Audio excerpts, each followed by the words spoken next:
ఒక ఊర్లోకి పోతే ఇట్లా నేను సభ మాట్లాడుతాను. ఒక రైతు లేచిండు, సార్ కేసీఆర్ గారు కరెంటు బాగా వస్తలేదు, మీరు బాగా కొట్టాడనండి, గట్టి కొట్టాడాలని. నేను చెప్పిన నా బతికే కొట్లాట అయిపోయింది, నేను ఎట్లనే కొట్లాడతా, కానీ మీరు ఒక పని చేయను అన్నా. నేనన్నా ఏం చేయమంటావు సార్ అన్న. ఏం లేదు, మీ ఊరి కరెంటు తెచ్చే స్తంభానికి 3 తీగలుంటాయి. ఒక తీగకేమో టీడీపీ జెండా కట్టుండ్రి, ఇంకో తీగకేమో కాంగ్రెస్ జెండా కట్టుండ్రి, ఇంకో దానికేమో 3 కలిపి కట్టుండ్రి. ఏది బీజేపీ, సిపిఐ, సిపిఎం. 5 జెండాలంటే ఇక మామూలు పవరా? ఫుల్ కరెంట్ వస్తుంది, బ్రహ్మాండంగా 24 గంటలు వస్తుంది అని చెప్పిన నేను. ఆ రైతు అన్నాడు, రాదే గట్టెట్లు వస్తుంది సార్, రాదన్నాడు. రాదు రాదంటావా అంటే రాదన్నాడు. ఎప్పుడైతే రాదని తెలుసుకున్నావో నీకు కరెంటు ఇయ్యని ఆ జెండాలన్నీ తీసి నేలకు కొట్టు, నీకు కరెంటు తెచ్చే తెలంగాణ జెండా పట్టు అని చెప్పినాడు. ఎందుకు మోస్తున్నాం ఈ జెండాలు? దయచేసి ఆలోచన చేయండి. ఎవరి కోసం మోస్తున్నాం ఈ జెండాలు? నీకు నీళ్ళు ఇయ్యని జెండా, నీకు కరెంటు ఇయ్యని జెండా, నీ పిల్లలకు ఉద్యోగాలు ఇయ్యని జెండా, నిన్ను ఆగం చేసే జెండా, అడుగడుగును నిన్ను వంచే జెండా, అడుగడుగును నిన్ను అవమానపరిచే జెండా ఎందుకు మోస్తున్నావు? ఎవరి కోసం మోస్తున్నావు?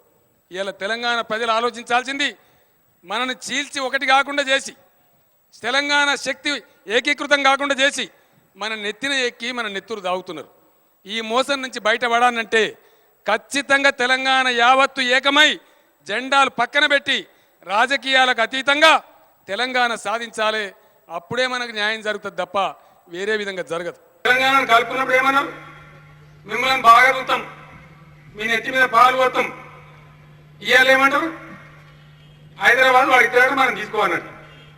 స్వచ్ఛదాకా సోమలింగం, స్వచ్ఛనాక రామలింగం.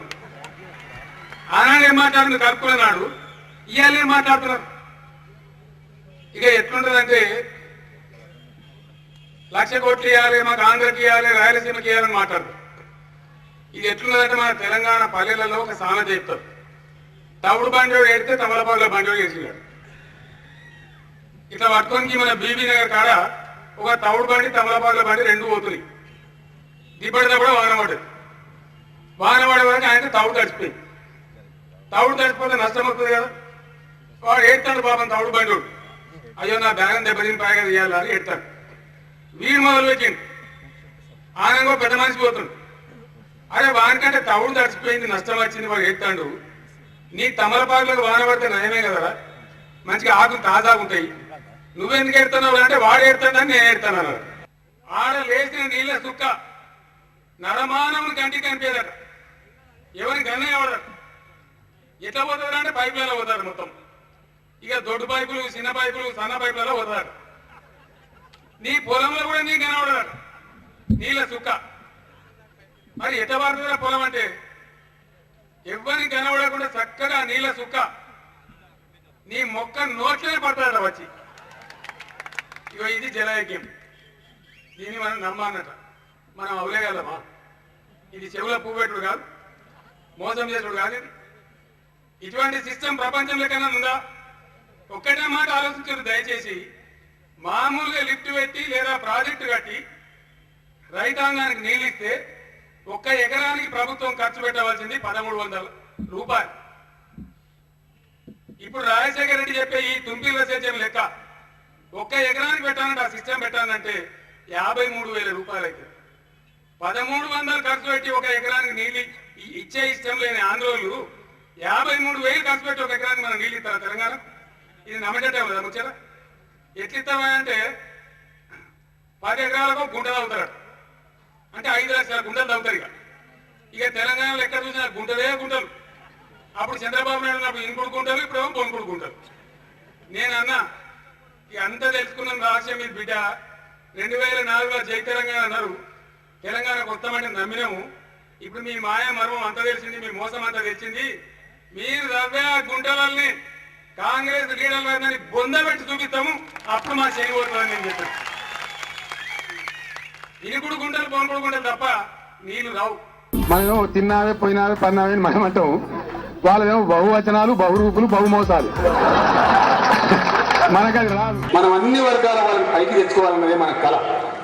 విధ్వంసాలు సృష్టిస్తే రాదు, బజార్లలో గొడవ చేయడం కాదు, మనది స్ట్రీట్ ఫైట్ కాదు, స్టేట్ ఫైట్. స్టేట్ కోసం జరిగే ఫైట్.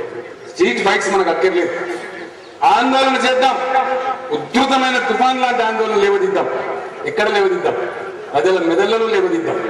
పటిష్టమైన వాదన, వాస్తవాలు, నగ్న సత్యాలు, కఠోరమైన సత్యాలు ప్రజలకు చెప్పి నచ్చజెప్పి పాలన రాజకీయంగా తెలంగాణ కోసం సంసిద్ధం చేద్దాం. మీకేమైనా గులగులనా? ఏం బాధ నాకు అర్థం కాదు. ఎవరైనా గరీబులు ఉంటే, చేనేత కార్మికులు ఆత్మహత్య చేసుకునే పరిస్థితి ఉంటే భిక్షం ఎత్తుతాం, మనిషికి 10 రూపాయలు జమ చేస్తాం, ఆ కుటుంబానికి 50,000 60,000 ఇచ్చి సావకు నాయన నీ అప్పులు కట్టుకో బతుకుమని కాపాడుకుంటాం తప్ప ఆ పని చేయకూడదా? రైతు ఆత్మహత్య చేసుకోకుండా వాళ్ళకి ధైర్యం ఇచ్చి కాపాడతాం. సామాజిక కార్యక్రమాలు చేస్తాం, చెరువులు గండ్లు పడితే పూడుస్తాం, ఎక్కడైనా కొత్త చెరువు అవసరమైతే కడతాం. ఇటువంటి నిర్మాణాత్మక కార్యక్రమాలన్నీ కూడా చేస్తాం. మేము మంచిగా ఉంటాము అని చెప్పిన తర్వాత కూడా లేదు లేదు లేదు వీళ్ళు ఎవరు కావచ్చు, వీళ్ళు ఈ ఇష్టులా ఆ ఇష్టులా ఆర్ఎస్ఎస్ఆ, ఎందుకంటే నాకు అర్థం కాదు. ఇది ప్రజలు ఏమనుకుంటారు? ఎటువంటి అబద్ధాలు చెప్తారంటే, ఎటువంటి మాటలు మాట్లాడతారంటే, మేము ఎవ్వరికి కూడా వ్యతిరేకం కాదు, మేము తెలంగాణ జాతి కరదీపికలుగా, తెలంగాణ ఉద్యమ వైతాళికులుగా, ఈ తెలంగాణ జాతి అనుభవిస్తున్న బాధల నివారణ కోసమే పుట్టినటువంటి సైన్యం తప్ప ఎవరినో కొట్టే కర్మ మాకెందుకు, మా చేతులు ఎందుకు ఖరాబ్ చేసుకుంటాము, మా కాళ్ళు ఎందుకు ఖరాబ్ చేసుకుంటాం, మాకు అక్కరే ఉన్నది. అసలు మేముగా ఎవరిని కొట్టం, మాకు అటువంటి దుర్మార్గం ఆలోచన లేదు. కానీ మా మీదికి వస్తే ఒక్కటికి 2 కొడతాం. అంటే ఈ అవహేళనల పరంపర సంజీవరెడ్డి టు రాజశేఖర రెడ్డి కొనసాగించని ముఖ్యమంత్రి లేడు. వీళ్ళు చక్కగా తెలంగాణ అడగక డిప్యూటీ సీఎం పిప్యూటీ సీఎం బిచ్చగాలాగా ఎందుకు అడుకోవాలి? ధీరత్వం. తెలంగాణ కాంగ్రెస్ వాళ్ళు బయటకు వస్తే రాజశేఖర రెడ్డి ఉంటారా? ఎందుకంటే రాజశేఖర రెడ్డి ఇంటి మీద పోయి దేహాల్లాకే నామ కాని సిప్పబడుకొని బతులన్నట్టు డిప్యూటీ సీఎం ఇది తొక్కి తెలంగాణ తెచ్చుకుంటే తెలంగాణ ముఖ్యమంత్రి అయితే డైరెక్ట్ డిప్యూటీ సీఎం ఎందుకు, ఆ 6th ఫింగర్ ఎందుకు? మొత్తం తెలంగాణను అభివృద్ధి చేసిన, తెలంగాణను అందలం ఎక్కించిన, తెలంగాణకు 7 సందమామలు పెట్టినా 6 సూర్యులు పెట్టినా ఒక ఎలుగు వెలిగిపోతాను తెలంగాణ. తెలంగాణ ప్రజలు తెలంగాణ కోరుతలేరు అని చెప్పి తప్పు ప్రచారం చేస్తూ ఉన్నాడు. అది వాస్తవం కాదు. ఎందుకంటే ఇక్కడ ఆకలి చావులు ఆగలే, ఆత్మహత్యలు ఆగలే, కరెంటు కోతలు ఆగలే, పంటలు ఎండిపోవుడు ఆగలే, ఏ బాధలు కూడా తప్పలే, మంచినీటి బాధలు తీరలే, గోదావరి నీళ్లు మనకు రాలే. ఏది జరగకున్నా అన్నీ జరుగుతున్నట్టుగా అభివృద్ధి చేస్తామని ప్రచారం చేస్తే ఆ పంచరంగుల ప్రచారం చూసి మనం నమ్మమంటాడు, దేశాన్ని కూడా నమ్మమంటాడు.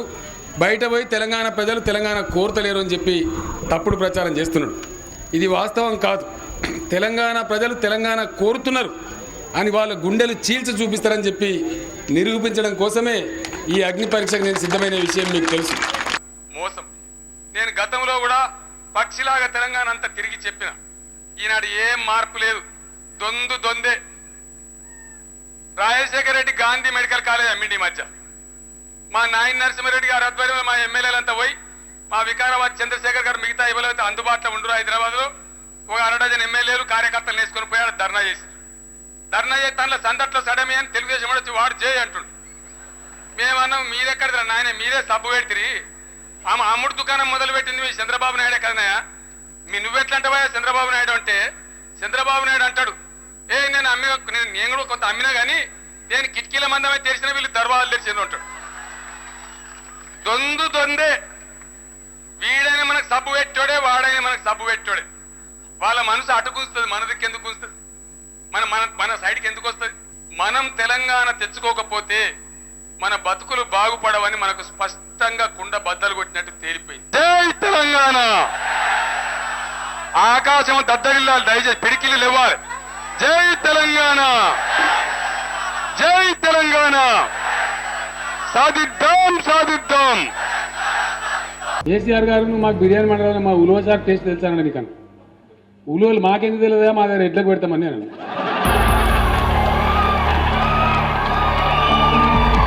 అనుకోకుండానే నేను పబ్లిక్ లైఫ్లోకి వచ్చిన తర్వాత 85లో గెలిచినప్పుడు నాకు ఎందుకో అనిపించింది, గొప్పగా బతకాలి, మంచిగా పనిచేయాలి, డెఫినెట్గా పబ్లిక్ సైడ్ ఉండాలనుకో. కష్టాలు ఉంటాయి, చాలా కష్టపడేది.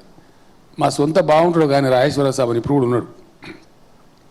85లో నిల్చున్నప్పుడు పోయినసారి 83 ఓడిపోయినవరా, ఈసారి అన్న గెలువు, నేను మళ్ళీ తర్వాత ఇద్దులే, నువ్వు మంచిగానప్పుడు ఇద్దులే అని చెప్పి నాకు 10,000 రూపాయలు ఆయన అప్పించిపెట్టు. అప్పుడు 10,000 చాలా ఎక్కువ ఇచ్చిన తర్వాత ఆయన ఇచ్చిన పాప నేను తీసుకుని నేను మళ్ళీ నా పెద్ద పట్టించుకోలేదు. నేను కూడా ఎప్పుడో ఒక సంవత్సరంన్నర తర్వాత ఆయన హైదరాబాద్కి వచ్చిన మా ఇంటికి. వచ్చిన తర్వాత మళ్ళీ తిరిగి పోవాలి ఆయన.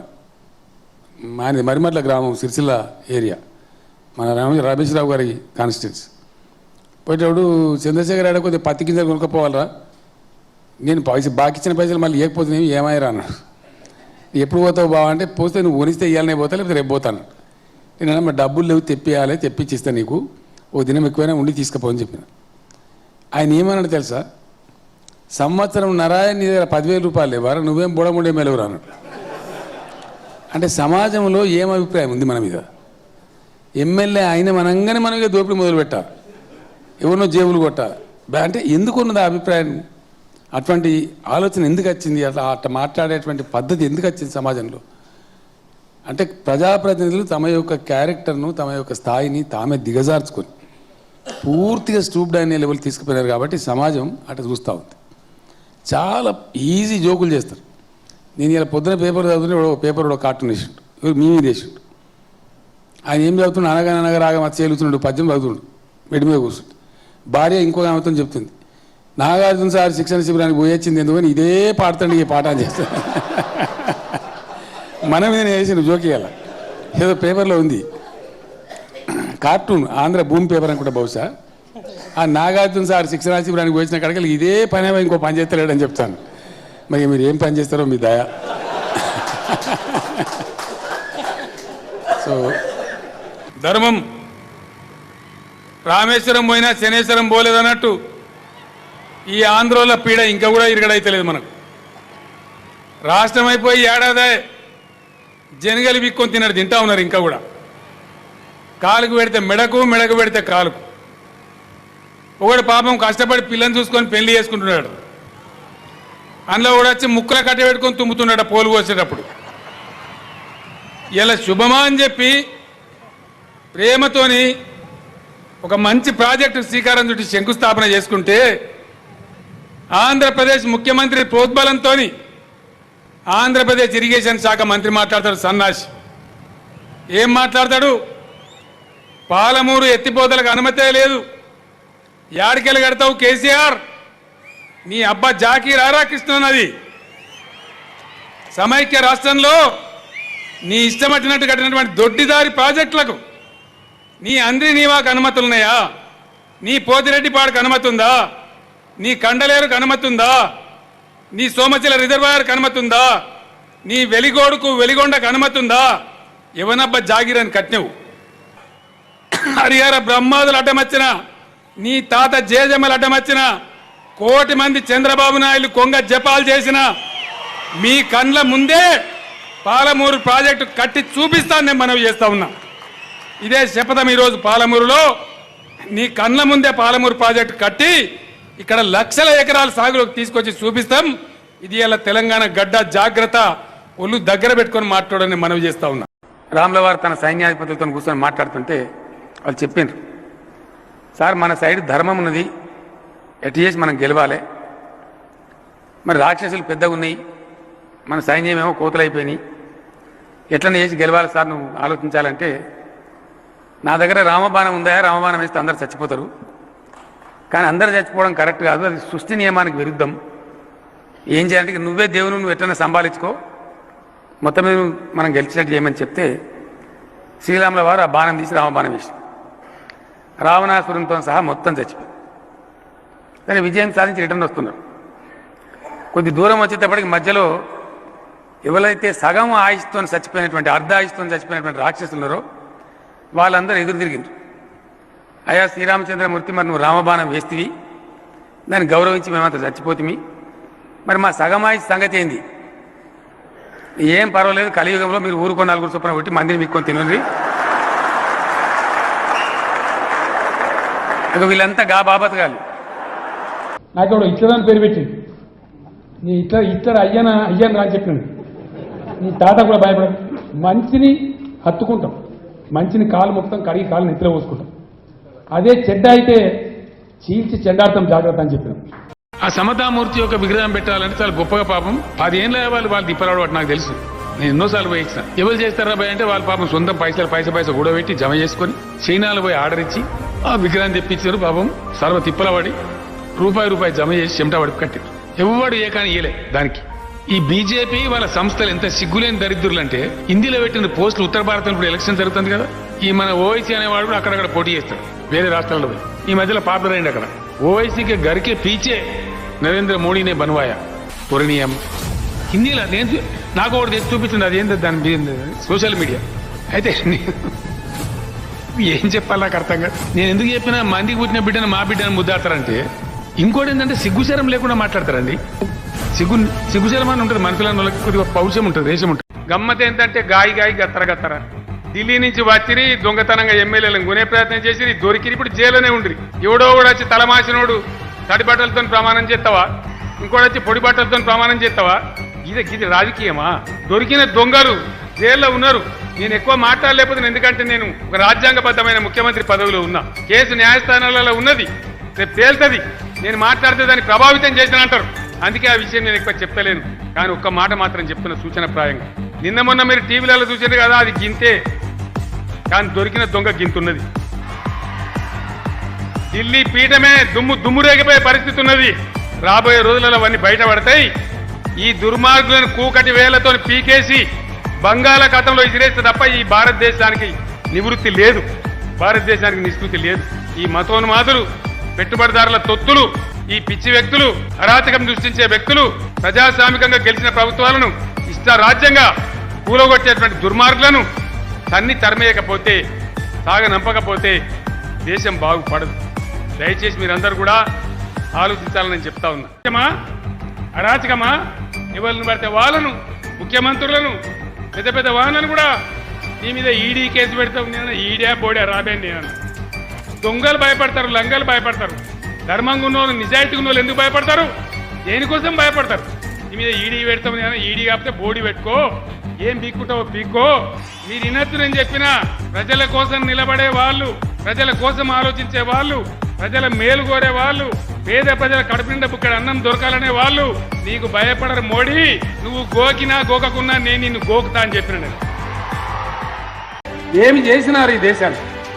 రైతులకా, మహిళలకా, గిరిజనులకా, ముస్లిం మైనారిటీలకా, ఒక సాగునీటి రంగమా, ఒక కరెంటు రంగమా, ఒక దళితులకా, ఎవరికి చేసిన ఎవరికి మేలు జరిగింది? ఏ ఒక్కరికి కూడా లేదు. మేలు చేయకపోగా రాష్ట్ర ప్రభుత్వాలు తమ పరిధిలో కొంత సంక్షేమం, వ్యవసాయ స్థిరీకరణకు రైతు బంధు, రైతు బీమా లాంటివి ఇస్తే ఇవి ఉచిత పథకాలు, వీటిని రద్దు చేయాలని చెప్తున్నారు. సన్నాయి నొక్కుతున్నారు. కరెంటు మీటర్లు పెట్టి రైతుల మెడ మీద కత్తి పెట్టి బిల్లులు వసూలు చేయాలని చెప్తున్నారు. ఈ బీజేపీ జెండాను చూసి మోసపోతే ఏం జరుగుతుంది? కరెంటు బాయిల కాడ మీటర్లు పెట్టి, ట్రాన్స్ఫార్మర్ల కాడ మీటర్లు పెట్టి, సంస్కరణల పేరు పెట్టి, మనకు చెటకోపం పెట్టి పెద్ద పెద్ద సావుకారుల కడుపులు నింపుతారు, మన కడుపులు కొడతారు. ఆ ప్రమాదం రావన్నా ఈ జెండా పట్టుకొని ఆ జెండా పట్టుకొని చూసి ఆగమైపోతే మళ్ళా మొదటికే వస్తాం. మళ్ళా తెలంగాణ మళ్ళా పాత కథని మోపై. ఆయన ఉన్నాడు కేంద్రంలో మంత్రి పీయూష్ గోల్మాల్, గోయల్ కాదు గోల్మాల్, వాడు నెత్తిలేని సన్నాసి. ఇంత దరిద్రంగా మాట్లాడతారంటే, పంట పండిందిరా అంటే తెలంగాణ చమత్కార్ కియా క్యా, ఐసా కైసా పడతా భయ్? అరే ఆవరు భయ్ దేకో, హెలికాప్టర్ లేకే జావు. పంట దాచి పెడతారండి, అగ్గిపెట్టలు పెట్టేదా? ఎన్ని ఎకరాలలో తెలియదా? చెప్పినా నువ్వు రారా భయ్, నేను హెలికాప్టర్ తీసుకుపోయి చూపిస్తాను మొత్తం మా అధికారులని చెప్పి రైతులను అవమానించి పద్ధతి మాత్రం. కోపం ఎందుకు వస్తుందండి? యాసంగి పంటలో మా దగ్గర టెంపరేచర్ ఎక్కువైతుంది రా బయట, నూకలు ఎక్కువైతాయి అంటే మీరు నూకలు తిని ఉంటారు. నూకలు తినన్నా మేము తెలంగాణ? ఇంత అహంకారమా? There must be a limit mister Rahul. Is it democracy? Is it the way the union minister should speak? Is it the way to insult a people of a state? It is intolerable. మేము రైతులను అవమానిస్తాము, ఉగ్రవాదులు అంటాం, తీర్మా అంటాము, నూకలు అయితే నూకలు తినమంటాము. అరే ఏంది నాకు అర్థం కాదు. మీరు ఏమైనా పర్మినెంట్ మీ బోందా? ఇంతమంది రాలే, ఇంతమంది పోలేదా? రావణాసురుడు పోయిండు, దుర్యోధనుడు పోయిండు, కంసుడు పోయిండు, నరకాసురుడు పోయిండు. అంతగానో గొప్పలా మీరు దేశాన్ని అమ్ముతున్నారంటే ఇప్పుడు ఎయిర్ ఇండియాని అమ్మిరి అయిపోయాయి దేశం చూస్తున్నాం. ఇలా సిగ్గు లేకుండా నిస్సిగ్గుగా అద్భుతమైన సంస్థ అండి ఎల్ఐసి. ఇలా బడ్జెట్ లో చెప్పారు దాన్ని అమ్మేస్తామని. We're selling LIC. ఎల్ఐసిని ఎందుకు అమ్ముతున్నారు మోడీ గారిని అడుగుతున్నా. దేనికోసం అమ్ముతున్నారండి? నష్టం వస్తే అమ్మాలా, మంచి లాభంలో ఉంది, అంతర్జాతీయ స్థాయిలో అద్భుతమైన పేరు ప్రతిష్టల్ని. దాన్ని ఎందుకు why the government of India selling LIC? मेरा दिमाग बहुत छोटा है, मुझे समझ में नहीं आ रहा. I am sorry, my heart is bleeding. Why the government of India selling of LIC? ఎవరి ప్రయోజనాలు ఆశించి అమ్ముతున్నారు? అంతర్జాతీయంగా ఉండేటువంటి అమెరికాలో ఉన్నటువంటి అతిపెద్ద బీమా కంపెనీలకు మీరు బ్రోకర్లు వ్యవహరిస్తున్నారా? వాళ్ళకి లాభం చేస్తారా? ఎస్, నేను ఆరోపిస్తున్నా. తప్పకుండా. ఏం దందా ఇది నాకు అర్థం కాదు. ఎవరు మోసం చేస్తున్నారు మీరు? కొంతమంది పాపం వాళ్ళోళ్ళు వీళ్ళోళ్ళు ఇవాళ యూట్యూబ్ ఛానల్ మధ్య వాళ్ళోళ్ళు వీళ్ళోళ్ళు మీ మీద ఇన్కమ్ ట్యాక్స్ దాడులు చేస్తారు, ఈడీ దాడులు చేస్తారు, ఈడీ కాకపోతే బోడీ దాడులు చేస్తారు. ఎవరిదంటే నాకు అర్థం కాదు. ఎవరు భయపడతారా? ఈ బ్లాక్ మెయిల్ రాజకీయాలు భయపడతారా? కేసీఆర్ ఈ ఈడీలకు బోడీలకు ఇన్కమ్ ట్యాక్స్లకు భయపడేదైతే మేము 15 ఏళ్ళు ఉద్యమం చేద్దామా? తెలంగాణ ఉద్యమం మేమే భయపడదు. ఈ ఈడీ దాడులని, సిబిఐ దాడులని, తోక దాడులని బెదిరిస్తే కేసీఆర్ భయపడతాడా? ఇది the way, it is a propaganda. These things do not work ఎవ్రీవే. Sorry, దొంగలు లంగలు భయంకరంగా కరప్షన్ చేసిన వాళ్ళు, స్కామ్స్టర్స్ వాళ్ళు భయపడతారు. మేమేం భయపడతామని నాకు అర్థం కాదు. నో వే, ఈ కేరే పిన్ ఇష్యూ కాదు కదా అది. నిజంగా ఈడీ రేట్స్ భయపడేటోళ్ళు భయపడతారు. ఈ పిట్ట బెదిరింపులకు, ఈ ఈడీ బీడీ బెదిరింపులకు, నీ బోర్డు బెదిరింపులకు ఎవరు భయపడాడు? Most welcome come. జాగ్రత్త నరేంద్ర మోడీ, ఇది తెలంగాణ, ఇది పులిబిడ్డ.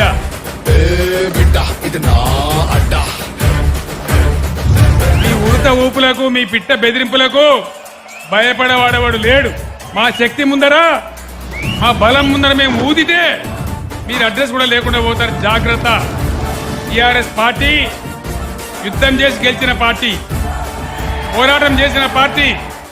मोदी जी, आप जब रुपया गिर रहा था, जब माननीय मनमोहन सिंह जी प्रधानमंत्री थे, आप अपने गला फाड़ फाड़ के बोल रहे थे. आज रुपये का वैल्यू क्या है, मैं पूछ रहा हूं आपसे. कल उत्तर दीजिए. भारत के इतिहास में पहली बार सबसे नीचा वैल्यू किसी प्रधानमंत्री के समय में नहीं हुआ. ये भी आपको शोभा देता है प्रधानमंत्री जी. 79 रुपीस US डॉलर के प्रति आज हमारा रुपये का वैल्यू है 79 रुपीस. अरे बाप रे, ये देश का हालत को बता रहे. आपका कितना महान एडमिनिस्ट्रेशन है, इसका ये नतीजा है. आप ही कह रहे थे. मैं जानना चाहता हूं भाई, नेपाल का रुपया नहीं गिरता, बांग्लादेश का नहीं गिरता, सिर्फ भारत का ही क्यों गिरता? हम जानना चाह रहे हैं मोदी जी, आज भारत का ही रुपया क्यों गिरता? हम भी आज जानना चाह रहे हैं, देश जानना चाह रहे हैं. किसी प्रधानमंत्री के समय में इतना नीचे नहीं गया रुपये वैल्यू जितना आपके समय में जा रहा है. और फिर भी आप बोलते हैं आपका ढोल बजाओ. किसानों के बारे में जो हमारे देश का बहुत बड़ा हिस्सा है, आपने कह दिया किसान का इनकम डबल करेंगे. डबल तो हुआ ही नहीं, इन्वेस्टमेंट डबल जरूर हो गया है. भले ही मैं हैदराबाद से कह रहा हूं कि हिंदुस्तान के हर किसान ये बात जानता है. और आपने जिस प्रकार से 3 बिल लाए हैं खेती किसानी को लेकर के, 13 महीने इस देश में किसानों ने आंदोलन किया आपके सरकार के खिलाफ, आपके नीतियों के खिलाफ. आप किस प्रकार के गंदे गंदे आरोप हमारे अन्नदाताओं को लगा रहे थे. आपके मंत्रियों ने आंदोलनकारियों पे जीप चढ़ाए, कार चढ़ाए. आपको इस चीज का एहसास ही नहीं है, कोई दया नहीं है.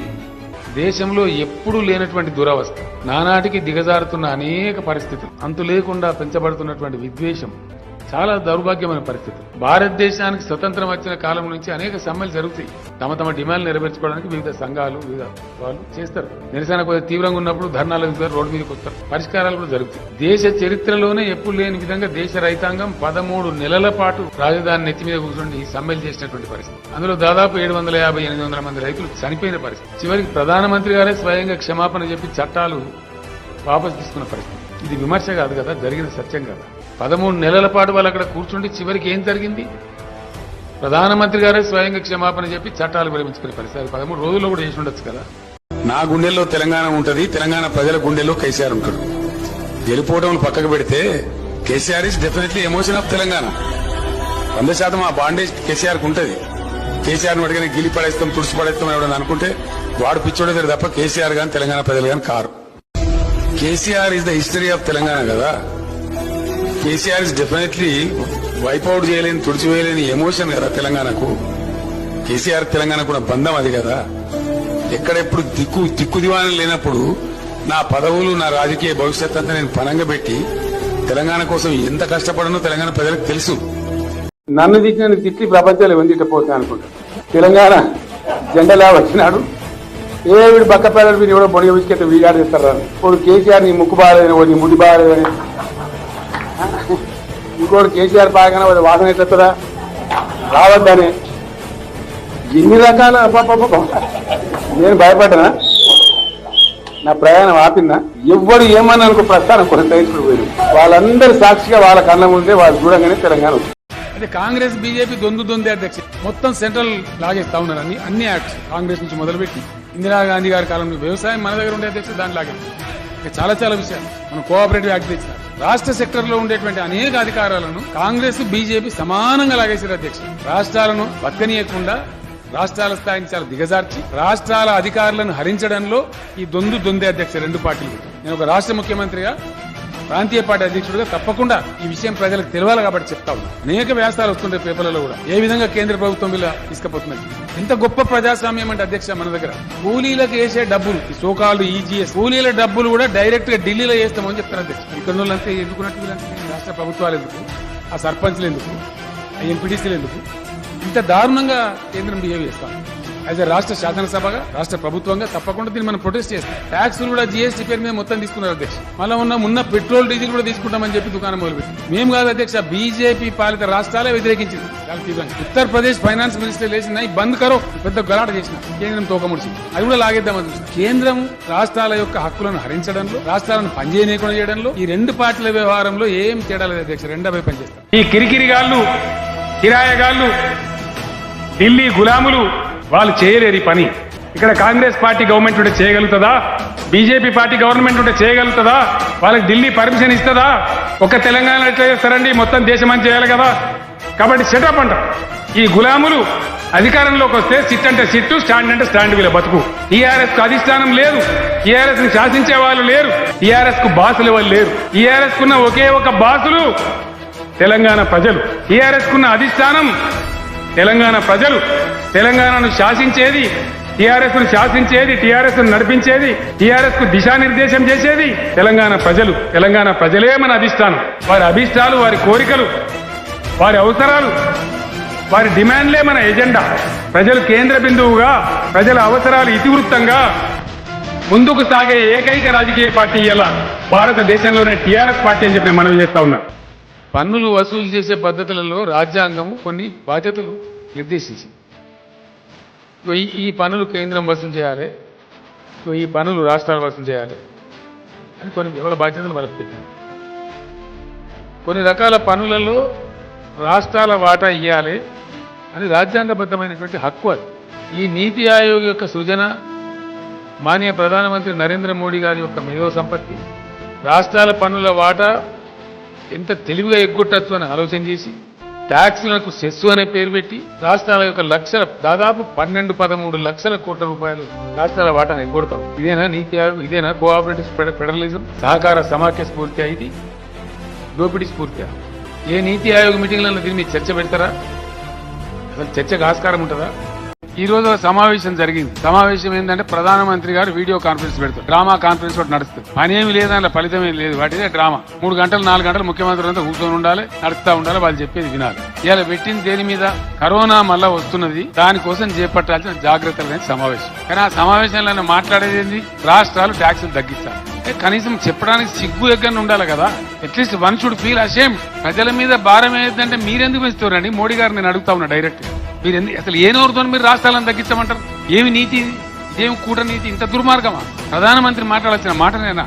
దేశ ప్రధానమంత్రి ఇంత పెద్ద దేశానికి నీకు నిజంగా ప్రజల మీద ప్రేమ నువ్వెందుకు పెంచినావు? దేనికోసం పెంచుతున్నావు? సెస్సులు ఎందుకు పెంచుతున్నావు? లేని సెస్సులు. తెలంగాణ నేను చెప్తా ఉన్నా మీ అందరికి, తెలంగాణ రాష్ట్రం ఏర్పడ్డ తర్వాత ఏ ఒక్క రోజు కూడా మనం డీజిల్ ధర, పెట్రోల్ ధర పెంచలే. 2015లో అప్పుడున్న ఆర్థిక శాఖ కార్యదర్శి చెప్తే దాన్ని జీరో చేయమన్నారు. ఏది? రౌండ్ ఫిగర్ చేయమన్నారు. 16 పైసలు 17 పైసలు ఉంటే 20 పైసలు చేయమన్నారు, లేదా 10 పైసలు చేయమన్నారు. ఆ రౌండ్ ఆఫ్ చేయడానికి ఒకసారి దాన్ని సవరించారు తప్ప ఈ రోజు వరకు ఒక పైసా కూడా పెట్రోల్ మీద, డీజిల్ మీద మనం పెంచలే. పెంచిన పాపాత్ములు, పాపాల భైరవులు ఈ బీజేపీ ప్రభుత్వంలో ఉండే ప్రధానమంత్రి, ఆయన వందిమాగం. మరి ఏ నోరుతో నువ్వు తెలంగాణ ట్యాక్స్ తగ్గించమంటావు? మేము పెంచలేదు, మమ్మల్ని తగ్గించమంటావు? బలమైన కేంద్రం, బక్క రాష్ట్రాలు, ఈ కూటమి దీనికోసం దాన్ని గోల్మాల్ చేసి గందరగోళపరిచి రాష్ట్రాల మీదకి నెట్టేటువంటి ఒక చిన్న చిలిపి కుటిల దుష్ట రాజకీయ ప్రయత్నం. It is undesirable, unwanted, uncalled for. ఎప్పుడు కూడా దేశ చరిత్రలో చూడలే. ధైర్యంగా చెప్పాలా, పెంచితే మేము పెంచుతున్నామని చెప్పాలా, దేనికి పెంచుతున్నామో చెప్పాలా. సిగ్గు కూడా ఉండదు ఆ పార్టీ నాయకులకు. బాధ కలుగుతుంది. ఏం చేయాలి? ఆర్టీసీ బతకన్నా సావన్నా. ఆకాశం ఎత్తి పెంచిన డీజిల్ ధరలు డైరెక్ట్ భారం పడతా ఉంది ఆర్టీసీ. దాదాపు 2 నుంచి 3,000 కోట్ల రూపాయలు ఇచ్చి ఆ సంస్థను మనం బతికిస్తా ఉన్నాం. అధ్యక్ష, విద్యుత్ సంస్కరణలు అని దానికి అందమైన ముసుగు పేరు. అది సంస్కరణ కాదు, నా పాడు కాదు. ప్రజలను, పేదలను, రైతులను, కరెంటు వాడుకునే ప్రతి ఒక్కరిని దోచుకునేటువంటి ఒక దుర్మార్గం. సంస్కరణ అనే ఒక అందమైన ముసుగు తొడిగి ఇదే శాసనసభలో తమరు అనుమతిస్తే చర్చ చేసినాం అధ్యక్ష. 0.5% FRBM అదనంగా ఇస్తాము ఈ సంస్కరణలు అమలు చేసిన వాళ్ళకు. ఇదే సభలో నేను చెప్పిన అధ్యక్ష, ఇది అన్యాయము. ఈ విధంగా పెట్టడము ఆర్థికంగా మంచిగా ఉన్న వాళ్ళు ఎవరైతున్నారో, ప్రుడెన్స్ ఉన్న వాళ్ళు, పటిష్టమైన ఆర్థిక వ్యవస్థను నడిపించే వాళ్ళకు ఇవ్వాల్సినటువంటి సంస్కరణ దానికి కాకుండా మీరు అమ్మేయండి అని 1000 కోట్లు బహుమతి పెట్టారు అధ్యక్ష ఈ కేంద్ర ప్రభుత్వం. ఆర్టీసీ అమ్మేయండి, లెటర్ల మీద లెటర్లు వస్తున్నాయి. ఎవరు ముందుగా అమ్మితే వాళ్ళకి 1000 కోట్ల బహుమానం. ఇప్పుడు అమ్మన్నట్టు ఆర్టీసీ కేంద్రంలో ఉన్న ఎన్డీఏ ప్రభుత్వం పంపించింది అధ్యక్ష ఈ లెటర్లు. కేంద్ర ప్రభుత్వం రాసిన లెటర్లు, ఆర్థిక మంత్రి పంపించిన ఉత్తరాలు. మొత్తం మీద సబ్జెక్ట్ ఏంటంటే మొత్తం అమ్మేయండి, మేము అన్ని అమ్ముతున్నాం వరుస వాడు మీరు కూడా అమ్మేయండి అనే పద్ధతిలో వ్యవహారం చేస్తా ఉన్నారు. లేదు బిల్లులా అంటే బిల్లులో ఉన్నదని చెప్పడానికి ఇదంతా చెప్పిన అధ్యక్ష. ఏది పడుతుందే మాట్లాడతారు, ఏది పడుతుందే చెప్తారు. ఆనాడు ఉద్యమం జరిగినాడు గడ్డల మీద కూర్చున్నోళ్ళు, మన బాధ చూడనోళ్ళు, మన అవస్థలు పట్టించుకోనోళ్ళు, మనను చూసి నవ్వినోళ్ళు ఇవాళ అడ్డం పొడవు మాట్లాడుతా ఉన్నారు. నేను ఒక్క మాట అడుగుతా ఉన్నా, దయచేసి మీరు అందరూ ఆలోచించయ్యా. ఆనాడు తెలంగాణ ఉద్యమం జరిగినాడు, అటుకులు తిన్నామో, అన్నం తిన్నామో, ఉపాసం ఉన్నామో, 14 సంవత్సరాలు ఒంటి బిగువున పోరాటం చేసి చివరికి నేను ఆమరణ నిరాహార దీక్ష బట్టి తావు అంచుదాకా పోయి హోమాలోకి పోయేదాకా పోయి ఈ రాష్ట్రాన్ని తెచ్చుకున్నా. నేను మీ అందరినీ కోరేది ఒకటే, తెచ్చే వరకు నేను తెచ్చిన తర్వాత మీరు అధికారం ఇస్తే, మీరు ఆశీర్వచనం ఇస్తే బ్రహ్మాండంగా భగీరథ తెచ్చి మీ ఇంట్లో నల్లా నీళ్లు ఇచ్చినాం. 24 గంటలు మీ ఇంట్లో కరెంట్ ఇచ్చినాం. ఇండియాలో ఎక్కడ లేని సంక్షేమ పథకాలు ఇస్తున్నాం. అనేక గురుకుల పాఠశాలలు పెట్టుకున్నాం. పిల్లలు చదువుకుంటే విదేశాలకు పోతే 20 లక్షల రూపాయల స్కాలర్షిప్ ఇచ్చుకుంటా ఉన్నాం. ఇవన్నీ కూడా ఇదే విధంగా కొనసాగాలి. ఇంకా కూడా తెలంగాణ పారిశ్రామిక రంగంలో, ఐటీ రంగంలో, అనేక రంగాలలో, వ్యవసాయ రంగంలో అద్భుతంగా ముందుకు పోవాలి. అట్లా జరిగినాడు ఇంకా కూడా సంక్షేమం పెరుగుతుంది, ఇంకా కూడా లాభం జరుగుతుంది. తెలంగాణ నేను కలలు కన్నటువంటి బంగారు తెలంగాణ కూడా ఖచ్చితంగా తయారైతుంది. తెలంగాణలో వ్యవసాయ వృద్ధి చేయడానికి, వ్యవసాయ స్థిరీకరణ చేయడానికి అమలు చేస్తున్న పాలసీ రైతు బంధు. వ్యవసాయాన్ని పూర్తి స్థాయిలో పదిలపరిచి పటిష్టం చేసి నా రైతులు బిచ్చం పెట్టే స్థాయికి, వాళ్ళ బిచ్చం ఎత్తుకునే స్థాయికి కాదు. అది రైతు బంధు, అది ఉచిత విద్యుత్తు. తెలంగాణ రైతును ఎవడన్నా నువ్వు ఎన్ని హెచ్పి ఉన్నది అనే కొడుకు ఎవడన్నా ఉన్నాడా? ఇలా నువ్వు ఎన్ని మోటార్లు పెడుతున్నావు ఎవడని అడుగుతుండా? అందుకే పంటలు వస్తున్నాయి, అందుకే పండిస్తారు. ఆ స్వేచ్ఛ, ఆ శక్తి నా రైతాంగానికి రావాలని నేను అనుకున్నా. ఇలా దగ్గర వస్తాను. నేను సఫలీకృతం అవుతున్నా. లక్షల టన్నుల ధాన్యం పండిస్తాను. బట్టకు పొట్టకు సాగు లేకుండా అయింది నా తెలంగాణ. ఇలా నా రైతులు ఇంటి ముందరికి కూడా వస్తే షార్ట్ని బట్టలు పెట్టి స్థాయికి చేరుకుంటున్నాను. అది నేను కోరుకున్న తెలంగాణ తప్ప it's a policy of the government. వాళ్ళ భూములకు రక్షణ ఇచ్చిన ధరణి ద్వారా వాళ్ళకి రైతు బంధు ఇస్తానం, పెట్టుబడి ఇన్ని కష్టాలు పడేసిన ఈ కరెంట్ ఇస్తాను, సంవత్సరానికి 10,000 11,000 కోట్ల సబ్సిడీ గవర్నమెంట్ భరించి ఇస్తాను. ఇవన్నీ వాస్తవాలు కావా? నరేంద్ర మోడీ పంచాయతీ 2 ఏళ్ళ ఏంది అంటే కరెంటు సంస్కరణ. మీకేమో కరెంటు సంస్కరణ అని అందమైన భాష, కానీ దాని మతలం ఏంది? ఖచ్చితంగా ప్రతి మోటార్కు మీటర్ పెట్టాలి. పెడతావా? పెట్టవా? నేనన్నా నన్ను చంపినా పెట్టాను నేనన్నా. ఎందుకంటే ఈ రైతు బంధు ఎందుకు ఇస్తానం? పిచ్చిలేసి ఇస్తానమా? కింద దర్గాకి ఇస్తానమా? గ్రామాలు చల్లబడితే రైతు పంట పండితే రైతే బతుకుతాడా? ఇంకో దిక్కేమో ఏర్పడకుండా కిందికెళ్ళి ధరలు పెంచిన డీజిల్. ఎలిగడ్డ దున్నకం అంటే 800లకు దున్నేది ఇలా 1600 అయింది. బురద దున్నకం 2,500 3,000 ఉంటే ఇలా 6,000 అయింది. అడ్డగోలు డీజిల్ ధర పెంచి, అడ్డగోలు గ్యాస్ ధరలు పెంచి రైతుల ఇన్కమ్ డబుల్ చేస్తా అంటే పెట్టుబడి డబుల్ అయింది. అడ్డగోలుగా ఎరువుల ధరలు పెంచి మళ్ళీ ఇప్పుడు కరెంట్ పెట్టాలి అంటాడు. ఎందుకంటే చంద్రబాబు నాయుడు ఉండే, నేను చెప్పిన చంద్రబాబు నాయుడు కూడా బాయికో మీటర్ పెట్టాలి అన్నాడు. ఇక బాయికి ఎందుకురా బాయి, మాకు తెలంగాణకి మనిషికో మీటర్ పెట్టు, అందరం కలిసి నీకు మీటర్ పెడతాం, మా పీడ పోతుందని చెప్పిన నేను. ఇలా వాళ్ళు పోయినరు, మనం మంచిగా ఉన్నాం. నరేంద్ర మోడీ ప్రభుత్వం విద్యుత్ సంస్కరణల పేరిట పెట్టాలే, పెట్టమో నేనంటే మీరు వండించే ధాన్యం కొనము, కరెంటు మీటర్ పెట్టాలి, పెట్టకపోతే మీకు వచ్చేటి బంద్ చేస్తాం, మీ మీద దాడులు చేస్తాం, ఇష్టం వచ్చిన తిడతాం, లంగ ప్రచారాలు చేస్తాం, వాట్సాప్ మెసేజ్లలో. ఇదేనా దందా? దీనికోసమేనా తెలంగాణ తెచ్చుకున్నది? నరేంద్ర మోడీ, మా ప్రాణం పోయినా సరే తెలంగాణలో మేము కరెంటు బాయిలకు మీటర్లు పెట్టము. నువ్వు ఏం చేసినా మంచిదే, తిరగబడతాం, కొట్లాడతాం, అవసరమైతే ఢిల్లీ దాకా వస్తాం, కానీ కరెంట్ మీటర్లు మాత్రం పెట్టం. నువ్వు ఏం చేస్తావో చేసుకోపో. నీ సంస్కరణలు మేము అమలు చేయం, మేము పెట్టుకుంటామే, నీ మూలేమవుతుంది. నేను అడిగిన మా పైసలు మేము. దీని మీద తెలంగాణ మొత్తం అప్రమత్తం కావాలి. మంది మాటలు పట్టుకొని మారమానం పోతే మళ్ళీ చివరికి ఇల్లు కలిపోతారు. వీళ్ళని నమ్మితే అమాంతం మింగుతారు, మోసపోతాం. రైతు బంధుకు రామరామ అంటారు, దళిత బంధుకు జైబీ అంటారు. వీళ్ళు ముంచుతారా నాయన అని చెప్పిన నేను. ఆయన వాడు తులం బంగారం ఇంత, నీకు ఏంటి, నీకు బంగారం వడ్డానం పెడతాను కానీ ఆయన నమ్మి ఏమో మీ సంగతి చూద్దామని ఆయన వేసారు. వేసింది ఇరుకపోయారు, బాయిలో పడ్డారు, అయిపోయి ఉన్నాయి అన్ని మీకు. మళ్ళీ మొదటికి వచ్చానా కైలాసం ఆడలో పెద్ద పంపించినట్టు అయింది మళ్ళీ. అంతే కదా, ఆలోచన లేకుండా ఎటు పెడితే అటు ఎవడో ఏదో చెప్తే నమ్మి ఓట్లేస్తే ఏమైంది అనేది ఒక మంచి గుణపాఠం ఇది తెలంగాణ. గ్యారంటీగా మంచిగా సంసారం జరుగుతుంది. జర తువ్వకొచ్చినాం, రైతులు ఇంత ముఖం తెలివైతుంది, ఇంత బాకీలు కట్టుకుంటుండ్రి. ఎంతోమంది పాపం సిటీలు వేసుకుందరు, ఏదో వేసుకుందరు. రైతు బంధు పైసలు పడితే ఎంత సంతోషం ఉంటుండే. ఆయన మేము గంగ గచ్చిపోయింది. ఇప్పుడు వాడు ఇతడో ఏడో భగవంతుని కనుక ఇచ్చినా కూడా మోసం. ఏదో మళ్ళీ ఎలక్షన్ కోసం దానికోసం చేస్తారు తప్ప కడుపునిండ ప్రేమను ఇచ్చేది ఇట్లే ఉంటుందా? మనం ఉన్నప్పుడు కరోనా వచ్చింది. కరోనా వస్తే కూడా నేను రైతు బంధు ఆపలే. కరోనా వచ్చి రాష్ట్రానికి రూపాయి ఆదాయం రాకపోయినా 4-5 మంచి స్కీములు తెచ్చి వాళ్ళకి కాపాడుకున్నాం. గౌరవంగా బతికింది రైతులు. ధీమా వచ్చినండి. రైతు బీమా పెడితే ఎంతమందికి సాయం జరిగింది. గుంట భూమి ఉన్న కూడా మంచిగా సాయం జరిగింది. చిన్న రైతు కూడా సాయం జరిగింది. అట్లా అందరికి మనం గొర్రెల కాపలకు గొర్రెలు వేయడం కానీ, చేప పిల్లలు కానీ, అనేక రకాల అన్ని వర్గాల ప్రజలను ఎట్లా ఆదుకోని అట్లా ఆదుకున్నాం. మా తెలంగాణ కదా మేము తెచ్చుకున్నాం కష్టపడి. మా వాళ్ళందరూ పైకి రావాలి. కాంగ్రెస్ గవర్నర్ ముస్లింలో ఓట్లేసుకున్న తప్ప ముస్లింలకు మనం చేసిందా?